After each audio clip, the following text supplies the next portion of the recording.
নমস্কাৰ বন্ধুসকল, আজি পুনৰ এটা নতুন ভিডিঅ' লৈ আপোনালোকৰ মাজত আহিছোঁ। যদি ভিডিঅ'টো ভাল পায়, লাইক, ছাবস্ক্ৰাইব আৰু শ্বেয়াৰ কৰিবলৈ নাপাহৰিব। বন্ধুসকল, আপোনালোকে হয়তো জানিব পাৰিছে যে পঞ্চায়ত আৰু গ্ৰাম উন্নয়ন বিভাগৰ দ্বাৰা অসমৰ প্ৰতিখন পঞ্চায়তত এগৰাকী গ্ৰাম্য সখী নিয়োগ কৰিবলৈ লোৱা হৈছে। আৰু ইয়াৰ কাৰণে পঞ্চায়তৰ কাৰ্যালয়ত যোৱা 5 ফেব্ৰুৱাৰীৰ পৰা প্ৰ-পত্ৰসমূহ দি থকা হৈছে। আৰু এই প্ৰ-পত্ৰসমূহ জমা দিয়াৰ অন্তিম তাৰিখ হৈছে 5 মাৰ্চ। ইয়াৰ বাবে নিম্নতম অৰ্হতা 7ম শ্ৰেণী পাছ হ'ব লাগিব আৰু বয়স 18 বছৰৰ পৰা 45 বছৰৰ ভিতৰত হ'ব লাগিব। ইয়াত আবেদন কৰিবৰ বাবে এনেকুৱা ধৰণৰ এখন প্ৰ-পত্ৰ পূৰণ কৰিব লাগিব।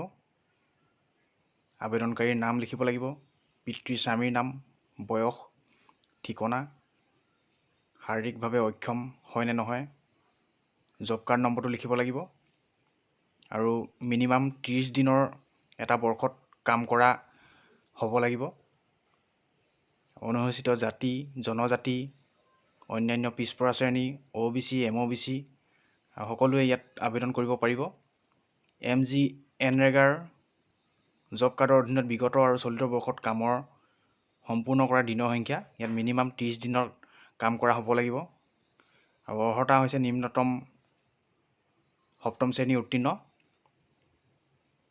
আৰু ইয়াত আপোনালোকে তলত দিয়া বিকল্পসমূহ হয় নহয় ইয়াত টিক মাৰি দিব লাগিব।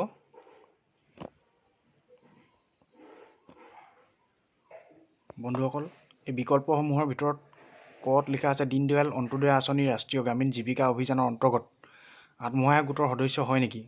যদি হয় ইয়াত হয় বুলি টিক দিব, যদি নহয় নহয় বুলি টিক দিব। সামূহিক সমল ব্যক্তি হয় নে নহয়?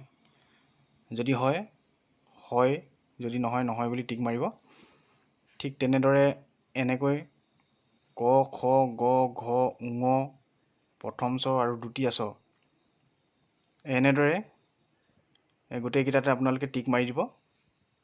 আৰু একেবাৰে শেষত আপোনালোকে ইয়াত এটা স্বাক্ষৰ কৰি দিব লাগিব। আৰু এই প্ৰ-পত্ৰখন পূৰণ কৰি আপোনালোকে নিজ নিজ পঞ্চায়তৰ গৈ অফিচত আপোনালোকে জমা দিব পাৰিব। নহ'লে আপোনালোকে ব্লকত গৈও খণ্ড উন্নয়ন বিষয়া অফিচত গৈও আপোনালোকে এখন জমা দিব পাৰিব। আৰু জমা দিয়াৰ অন্তিম তাৰিখটোতো মই ক'লোৱেই, 5 মাৰ্চৰ ভিতৰত ইয়াক জমা দিব লাগিব।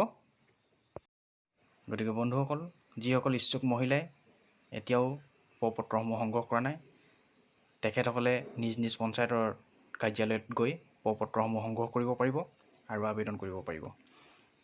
যদি মোৰ ভিডিঅ'টো ভাল লাগিলে লাইক কৰি দিব, ছাবস্ক্ৰাইব কৰি দিব আৰু শ্বেয়াৰ কৰি দিব। ধন্যবাদ। জয় অসম।